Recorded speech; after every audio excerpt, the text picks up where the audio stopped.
Hello, and we're talking here today with Omar Lahani, and he is contributing literature researcher of Volume 4, Clinical Management of Basic Maxillofacial Orthopedic Appliance, the FJO TMD Migraine Connection by Dr. T.J. Spall.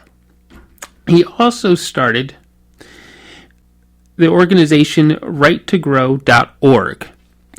And he's here to speak with us today about some of the effects of medical or dental treatments that we apply to our kids, and long-term effects of what they could be. So, good morning, Omar. How are you? Good. Thanks for having me. Yeah, this sounds like off air. We talked a little bit about things and everything, and it sounds like really important stuff that parents need to know how to proceed with certain dental. Orthodontic work. Or orthodontic work, right? Yeah. So, first, there was a couple of terms that did you use that we, as lay people, we probably don't really understand, and I want to get what is you were describing the distinction between overbite versus overjet. Sure. Before I go into that, do you mind if I tell the listeners why it's so important they stay tuned and why they listen to the whole thing? Oh, yes. By all means, please do. Okay. So basically, orthodontic work is not just moving teeth. A lot of the work moves bone. And when you're moving around bones of the skull, those bones impact the size of the airway, right? Especially the bones of the upper and lower jaw. And so there are certain orthodontic practices that retract or pull back or diminish the size of the upper and lower jaw. And as a result, they diminish the size of the airway. And it's a very dangerous thing to do. It has severe lifelong health consequences, some of which can be fatal. And I'll get into the technicality because it's not an exaggeration. Right. So you have to watch what you do with your kid in terms of orthodontic treatment because it's not just about the teeth. So going back to what you were asking me. Yes. So more often than not, parents go see an orthodontist because their kid is buck-toothed. And it looks like the lower jaw is further back than the upper jaw. So that discrepancy is called an overjet.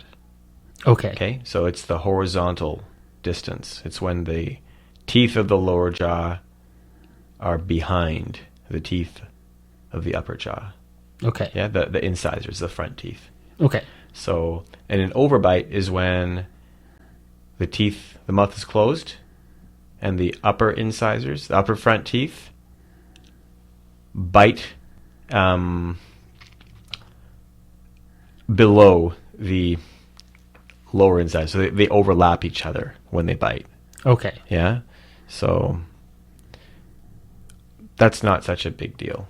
We can talk about that. But right. So overjet is what most people try and correct, or orthodontists might call it a class 2 bite.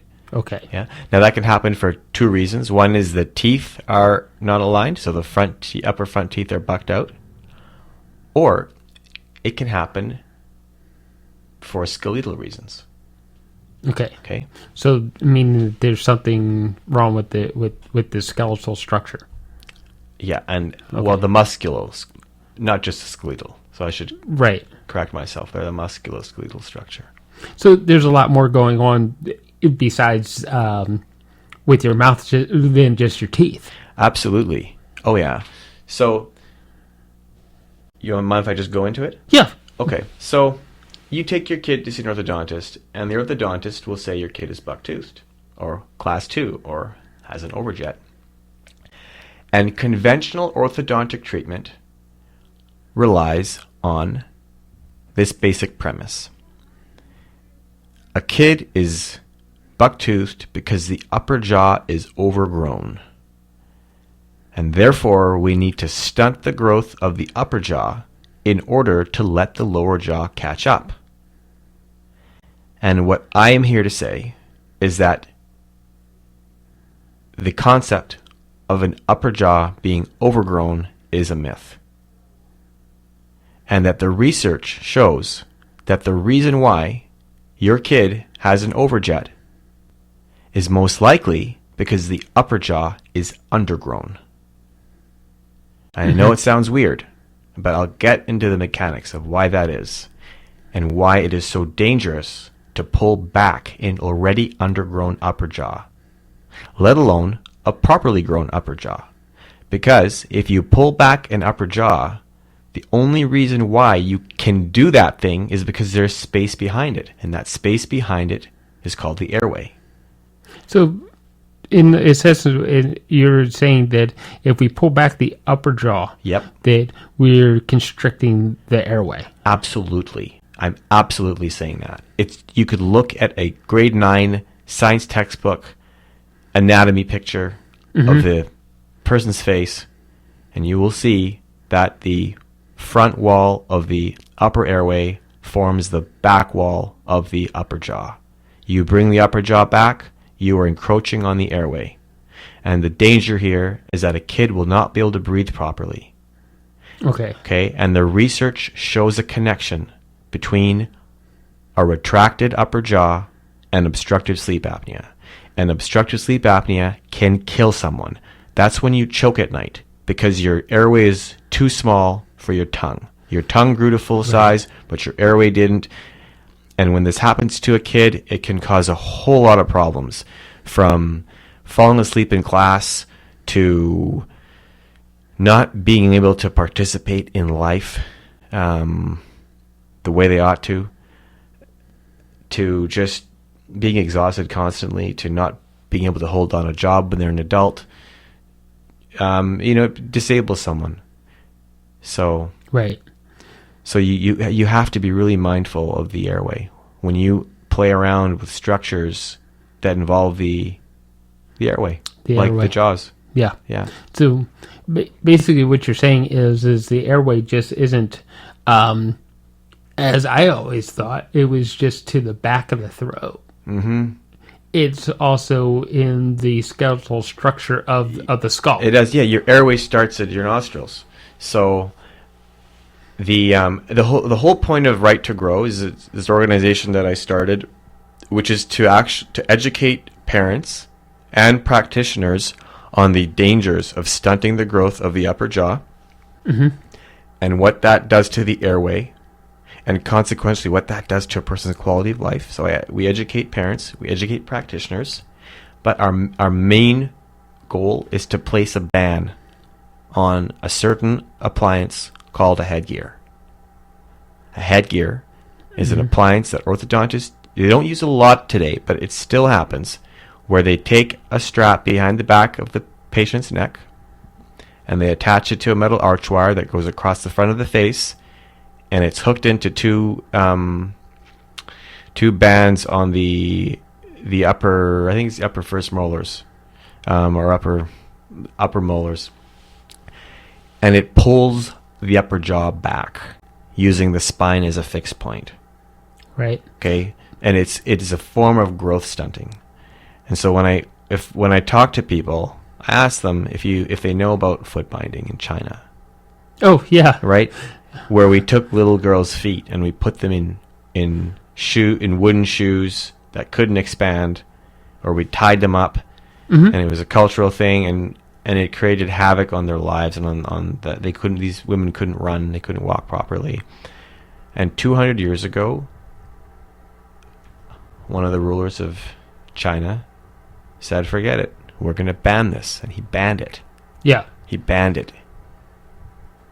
And so Now I know that since you brought up the example of foot binding, Yeah. that emperor did band it, like you said, Yeah.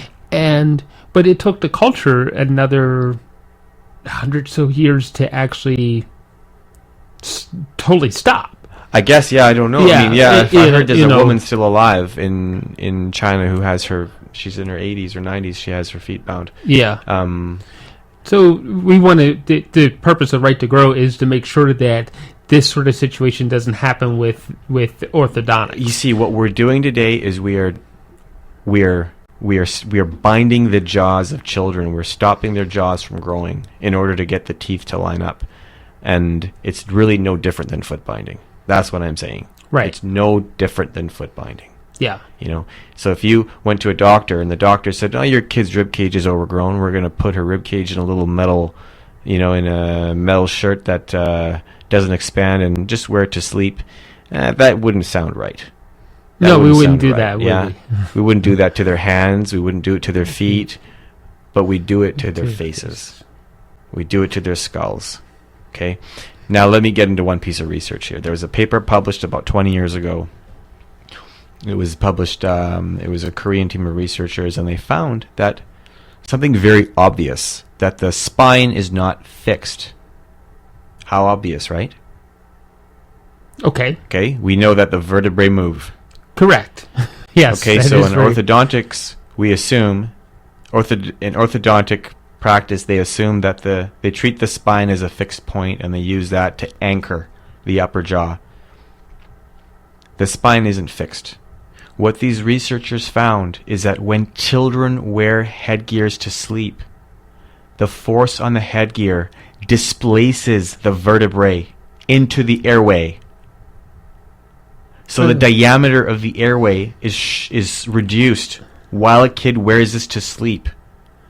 So let me make sure I'm understanding. May I say one more thing? Yeah, go ahead. So that's just the short-term consequence of wearing a cervical headgear. Mm-hmm. My main point of discussion is the long-term consequences. But just on the short term, just for the 2 years while a kid is wearing it to sleep, they Wow. don't have enough of an airway. So my question is this: are you actually saying that while the headgear is pulling in from the front, it's also pulling from behind, constricting the airway from two different ways? Well, not only do I say that, but Sir Isaac Newton would probably say that too. Okay, Yeah. because Isaac Newton had laws. There's Isaac's first law, second law, and his third law. We learned them in high school, and one of them states that for every action there is an equal action of opposite direction equal in magnitude. Right. So you pull forward on one structure, you're going to pull backward on another structure with the same force. Okay, so now in orthodontics, there are two types of forces. There's orthodontic forces. Mm-hmm. Those are lighter forces that are designed to move teeth, 100 to 200 grams, maybe more, or 200 to 400 grams. Mm-hmm. Then there's orthopedic forces. Orthopedic forces are designed to move bone. So orthopedic appliances, they're not designed to move teeth, they're designed to move bone, and it's harder pulling, 400 to 600 grams. So a headgear is an orthopedic appliance. So we are applying orthopedic forces to the upper jaw to pull it back, but those same orthopedic forces are applied to the spine. So the spine is being rammed into the airway. No parents are told of that. Now in 1980, the Supreme Court in our country ruled that a medical practitioner must inform the patient or the patient's legal guardian of the material, adverse, consequential risks of the treatment, and that those risks must be laid out in layman's terms. I've not heard of an orthodontist informing a patient that through the use of a cervical headgear, that their spine may be rammed forward into their airway, reducing their air supply at night while they sleep, which is when that child secretes growth hormone, which is when that child needs their air I mean, Yeah, I was during- going to say during when they growth need it the phases. most badly because they're growing, but you Yeah. can't live without air for a minute or two anyway. Well, let's get into to the basic mechanics of life. Food, we can live maybe a few weeks without food, a few days without water. We're down to seconds or minutes with air. Is that Exactly. correct? Yep. Yeah. Okay. Yes. So, with that being said, so restricting the airway would be a really bad thing to do. I would say that's an understatement. Yeah. Yeah. So let me get into the long term consequences of Yeah, because we do need to talk about there's a long term lifestyle. Yes. And education effects and things like that. Of course, with, yeah. With Yeah. this airway being constricted, right? Exactly. So Okay. here's what happens. So you take a kid who's buck-toothed and you say, let's pull the upper jaw back, okay, to get the lower jaw to line up. Well, what a researcher found, this is 80 years ago, her name is Bjork, she found that kids actually have a tendency to be buck-toothed, and that the lower jaw catches up with the upper jaw over time. It tends to grow 1 to 1.5 times faster than the upper jaw. You know, I've heard that before. Okay? Yeah. So, first of all, a kid just may be naturally buck-toothed, and there may be no need to correct But they'll outgrow it. it. They're growing, okay? Yeah. So, but the second thing is, what McNamara found, another amazing researcher, in the 80s, what he found is that the reason why kids have an overjet is because the upper jaw is in fact undergrown. The upper jaw is not overgrown, and that rarely happens. It's a medical condition if that happens. It's called maxillary hyperplasia. I haven't seen any reports of it. Not saying Okay. that there aren't, but very, very rare. Okay. Okay, so what happens today is that children tend to have undergrown upper jaws. And when the upper jaw is undergrown, the nasal passages are also undergrown because the nasal passages grow hand in glove with the upper jaw. So how does the kid get the oxygen they need? They open their mouth. They become mouth breathers. Now, because the mouth is hinged through the mandible, okay, the Right. mandible has the two joints, the temporomandibular joints, they're hinges. To open the mouth, a kid has to drop their lower jaw, but because it's hinged, it goes down and back. It rotates back. Right. Okay, so now the lower jaw is further back than the upper jaw. So I'll repeat that. The upper jaw is undergrown. Therefore, the kid can't breathe through their nose properly because the nasal passages are undergrown. So then they breathe through their mouth, which means they have to open their mouth to breathe, which means the lower jaw goes down and back. Okay. Now the lower jaw is back. It's further back than the upper jaw. Upper jaw is still undergrown. It kind of makes sense. Okay, so how do you fix that problem? Can it be fixed? Well, it can be, but let's talk about the problem. Is the problem that the teeth are not lined up? Because if that's the problem, then the easiest solution is to pull the upper teeth back and to pull the upper jaw back and get the teeth lined up. But what does that do to the airway, and is that solving the problem? So what is the problem? We said what the problem is. The upper jaw is undergrown. And we'll get into why it's undergrown so you can prevent that, even fix that. But the solution is to help the upper jaw to grow. Right. The solution is to bring the upper jaw forward and to widen it. That widens the nasal passage. Now the kid can breathe through their nose and they can shut their mouth. They don't need to breathe through their mouth. We're not designed to breathe through our mouths. Mm-hmm. You know, when you breathe through your nose, it moistens the air, it warms the air, it mixes with nitrous oxide, which brings oxygen faster to your muscles. People talk about sterilizing the air and antiviral effects, but we're not designed to breathe through our mouths. So when a kid has a properly, fully developed upper jaw, that is synonymous with a properly developed nasal passages. And then they can close their mouth and bring their jaw. When they close their mouth, the jaw comes up and forward because it's rotating forward. So it comes forward, the chin comes forward. And they're no longer buck-toothed, or they no longer have an overjet. Okay. And we didn't have to do anything to the teeth. It's got to do with the growth and the airway. Now, let's get into one more thing about headgear before we go into the major consequences, because I want to freak parents out. That's what I want to do right now. I want to scare them, because it's scary. It is scary what can happen to a kid when a kid has obstructive sleep apnea.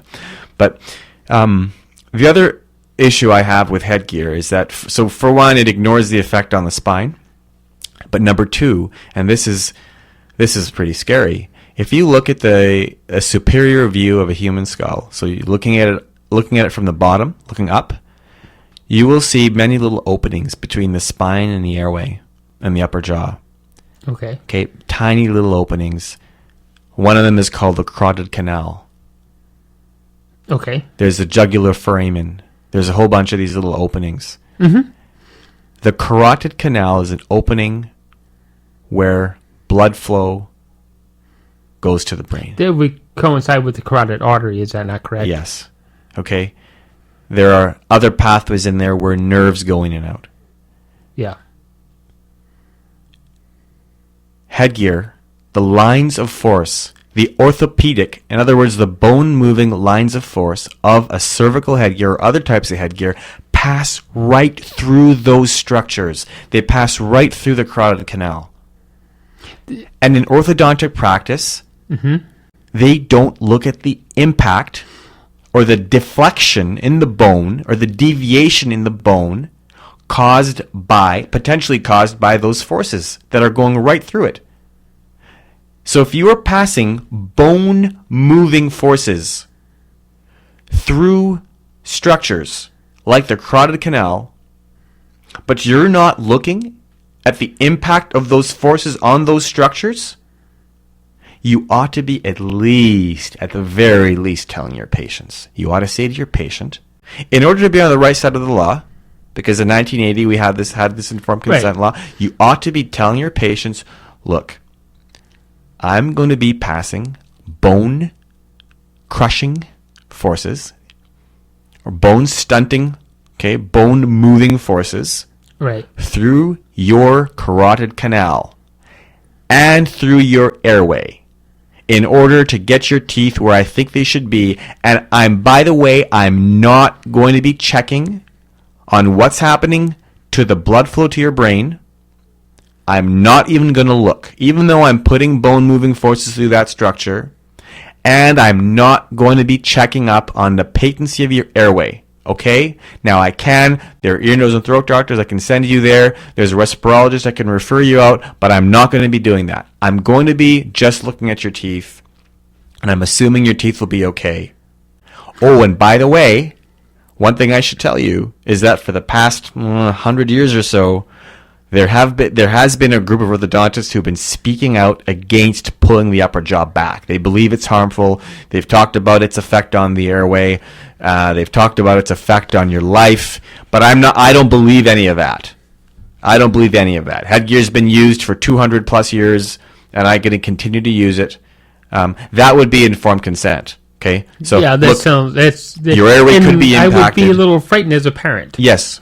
But the real informed consent goes into sleep apnea, because what we found is there's something called the headgear effect.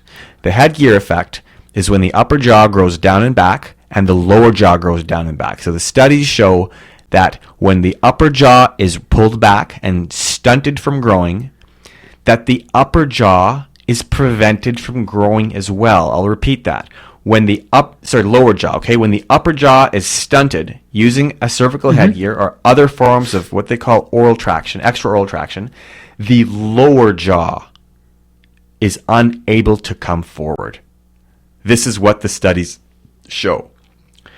And so it's called the headgear effect. What happens is the upper and lower jaw grow down and backward. It's called excess vertical growth of the lower third of the face. It creates a high arched upper jaw as well. And I'll get into the problem with that when we talk about nose breathing. But there was a paper published in 1986 by Dr. Alan Lowe, who today is the head of orthodontics at the University of British Columbia. And it was basically restating what other doctors knew 50, 60 years ago about disrupted breathing, but they never called it sleep apnea. He said this is the craniomorphology of moderate to severe obstructive sleep apnea. And how he described it in his paper is that it was excess vertical growth of the lower third of the face, so an upper and a lower jaw that have grown down and back, high-pitched upper arch. Okay. And so what he described in large part is the headgear effect. Okay. I'm going to interrupt you for a second Sure. because you keep saying sleep apnea. Yes. I want folks out there to know exactly what does sleep apnea really mean. Okay. Sleep apnea is when you choke at night. So Okay. and sleep apnea is there's many ways they measure it, but one way is called is the number of times you choke per hour. So sleep apnea it's called your AHI, and if you're choking 0 to 5 times an hour, it's considered normal. If you're choking 5 to 15 or 20 times an hour, it's considered mild. If you're choking, I think, 15 to 25 plus or, 30 plus, I don't know the numbers off by heart, it's considered moderate. I think anything higher than 25 or 30 is severe, or maybe anything higher than 40 is severe, but there's a range. There's a range, okay? Now, sleep apnea, it's typically a condition of people who are very overweight. Right. And but sleep apnea can happen to someone who is not overweight. And usually, if they're not overweight, it's a structural issue with their airway. There's also central sleep apnea, which is a neurological issue where the brain isn't processing the timing of breathing properly.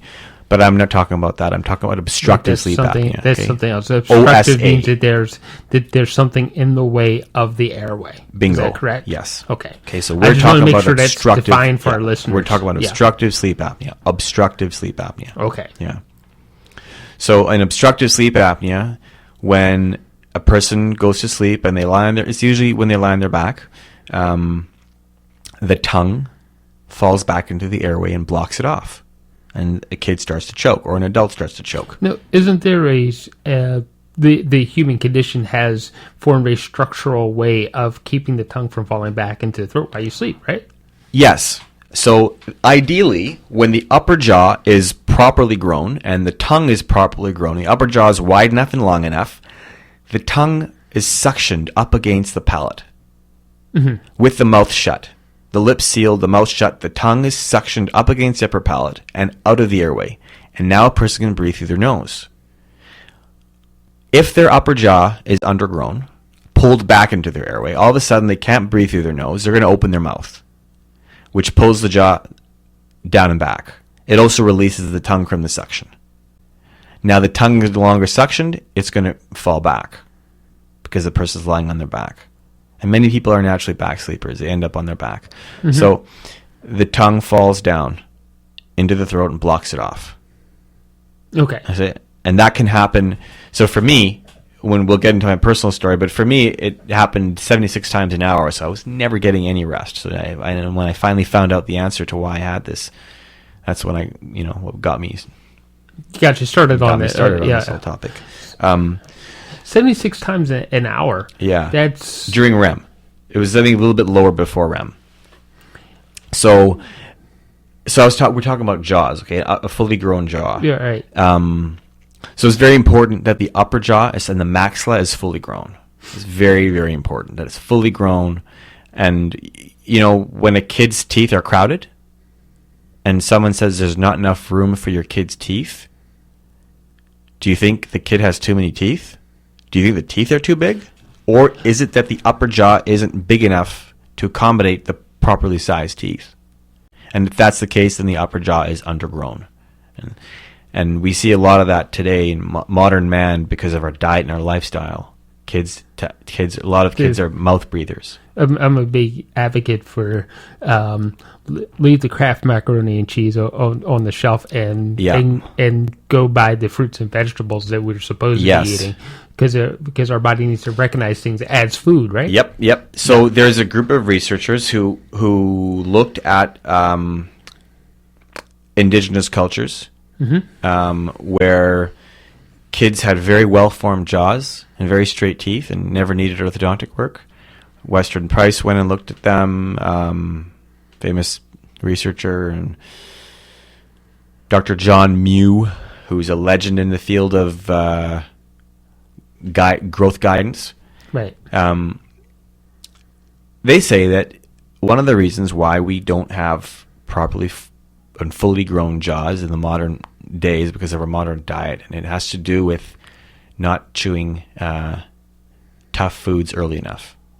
So it's the chewing of tough foods that creates width in the jaws, and the chewing develops facial and jaw muscles, which impact where the bones go. So muscle structure impacts where the cranial bones go, especially the upper bones. So you're saying that the upper jaw is actually undergrown, and we're applying more pressure to restrict it, and then constricting the airway and the bloodways. Now I'm going to take a stab at this, and I'm going to assume that there is another path that we can actually take. So can we expand the jaw so that they say that, oh, well, there's not enough room for all the teeth that your kid has. Can we expand that jaw so there becomes enough teeth and actually helps the airway? Absolutely, yes. There was a study done on twins about 2 decades ago or more. And orthodontist compared, it was John Mew, he compared retractive orthodontics, which is pulling teeth out and pulling teeth back and pulling the jaws back, versus something called the orthotropic approach, which is helping the bones grow forward, helping the patient or the child keep their mouth shut, which keeps the jaw forward, which allows them to breathe through their nose. And huge differences. You look at the pictures. This is done on twins. One twin has a sunken in, collapsed looking face, and the other twin has a forward grown face that doesn't look collapsed. Wow. Yeah. So helping the face grow to its optimal position involves understanding breathing. And if you don't understand breathing, you should not be playing around with the growth of the face. Right. And so you're a parent, you need to know that. You memorize what I just said. Do not take your kid to see someone who does not understand breathing if that person is going to be modifying the bones of their breathing structures. Yeah. So we've danced around the lifestyle effects. We've talked about the apnea, but we haven't actually got down to what is the impact of that apnea. If you choke 76 times a minute, which an is hour, almost every minute, every 45 seconds. I'm sorry, 76 times an hour. Which, if I was running a race, my heart may race to 76 beats an hour, race to that rate. Now, if you're being choked off that many times, more than once a second, what is the long-term effect of your rest, and what your brain function is from not getting adequate rest? How does that affect life? Okay, so maybe now's a good time I go into my personal story, what got me into this. So when I was 11 years old, I had minor buck teeth. Our dentist said, go see an orthodontist. This guy was the head of orthodontics at University of British Columbia. And he said, well, we need to pull your upper jaw back. It's overgrown. And we're going to let your lower jaw catch up. This is 1989, summer. Okay. I was 10 years old. And on my way to 11. And I said, are there any side effects? He said, no, there are no side effects, other than your lower jaw growing forward too much, because this helps your lower jaw grow forward. And I said, sign me up. I don't want the extractions. I'll just wear the headgear. He said, no problem. That's the best approach for you. Within a month of wearing the headgear, I stopped waking up at the same time. I started waking up later. more tired. I stopped being able to eat breakfast with my family. I stopped being able to get ready at my own pace. I was rushed. My mornings became rushed. There were times, in grade 7 when I was 12, I would brush my teeth at school because I was so late. I'd be getting ready in the car. Morning activities became out of question by the time I got to high school. Morning sports, morning choir, no way I was on time. I don't think I was on time for any morning class, actually. Our morning classes started at 8:30 or even 9 o'clock. It became impossible. In grade 12, when I was, grade 11, I was 16, and I was put in a fixed width retainer. So I also have an issue with retainers. I think it is a foolish thing to do, to put a growing child's face in a fixed width retainer while they sleep, or even during the day. Okay. Because a fixed width retainer limits the growth and is more growth stunting. It is like foot binding. So I'm calling for the ban of fixed width retainers and the ban of headgears. And by the way, there are orthodontists who wouldn't dare use a fixed width retainer for that very reason. So anyways, going back to, so I wore my retainer, and at my retainer things got really bad. I used to sleep in the nurse's room at lunch hour and recess. I'd just go to sleep because I was so tired. I couldn't really focus in my class, most of my classes, unless I had that nap. And in college, back thinking about high school, so this is what will happen to your kid, is your kid will have to work 10 times as hard to maintain their marks. So your kid won't have much of a social life because they'll be exhausted when they come home from school, and they won't want to go out. Weekends will be catching up on sleep. College, I can't tell you how many times I've fallen asleep in a lecture to wake up in the middle of the next lecture. Or how many times I've dozed off in the library to take a 20-minute nap to wake up with the security guard saying, "Hey buddy, the library's closed. Time to go home." So, and I can't tell you how many times I've been fired from jobs because I've been fatigued, late for meeting, late for work. I'd eat breakfast on the bus, I'd sleep on the bus, eat breakfast at work, I'd skip lunch, I'd sleep at lunch, I'd go to the toilet 10 times a day to sleep in the toilet. Wow. Sleep on the toilet because I was pretending I had to go for another reason, but I was so tired. Couldn't hold down the job. 2013, I woke up and I could barely see and move. And my sister said, who was becoming an ND at the time, she said, "It sounds like sleep apnea. You might want to go see a doctor." I went to see a doctor. They sent me to the hospital. And that's when they realized that I was choking 76 times an hour during my REM stage of sleep. And they said, "You have pretty severe sleep apnea. It's actually probably worse than the study indicates, but we'd say you're moderate to severe, more on the severe side." Yeah. At night you use a breathing apparatus? I do, yeah. So I went to see an ENT, and the ENT said, "Well, you need to be on a CPAP machine, which blows air down your lungs and props your airway open."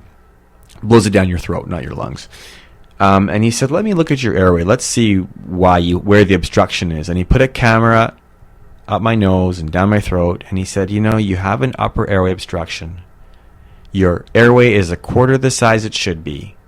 Your upper jaw is too far back. Your lower jaw is too far back. And the best thing for you is to have a surgery that brings your upper jaw forward and brings your lower jaw forward." At that point, I said, wait a minute. I wore an appliance as a kid that was designed to pull my upper jaw back. And I was never told about its impact on my airway. I then went to UBC.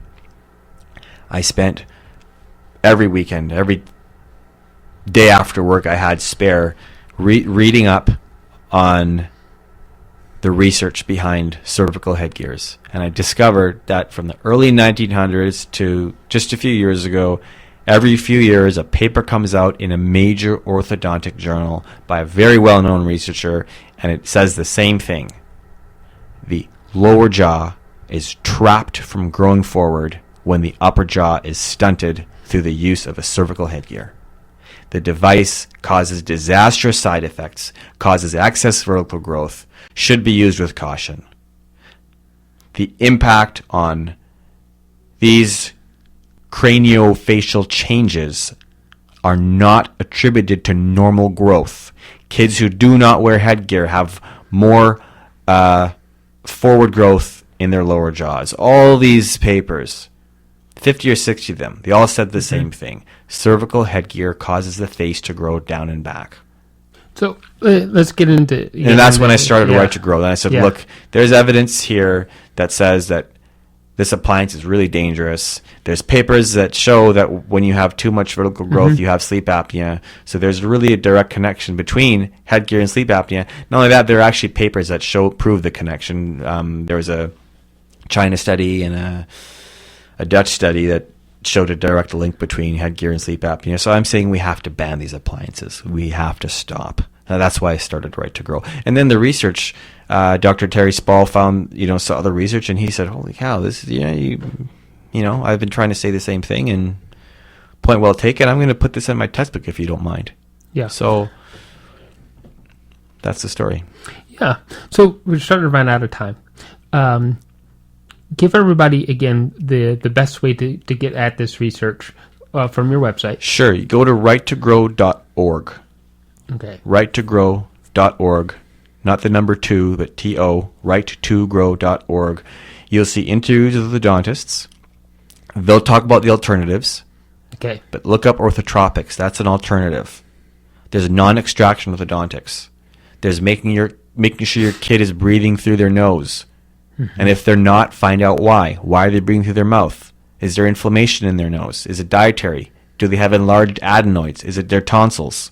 Right. Okay. Why is your kid breathing through their mouth? Find out. Go see an ear, nose, and throat doctor. Okay. Basic message to parents out there. Basic message. Do not do anything that stunts the growth of the upper jaw. Headgears, there are other appliances that take elastic bands and they try and pull the lower jaw forward using the upper jaw as a fixed point. But what does Newton's third law say? I think it's his third law. That if you pull one thing forward, you pull another thing back. So even those appliances that have elastics between the upper jaw and the lower jaw to pull the lower jaw forward, they pull the upper jaw back.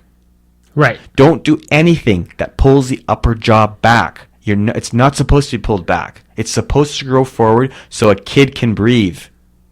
Okay. That's the message. Okay. And it is right, T-O, they spell out the word to. RAGHTTOGROW.org. Okay. Thank you, Omar. Thank you.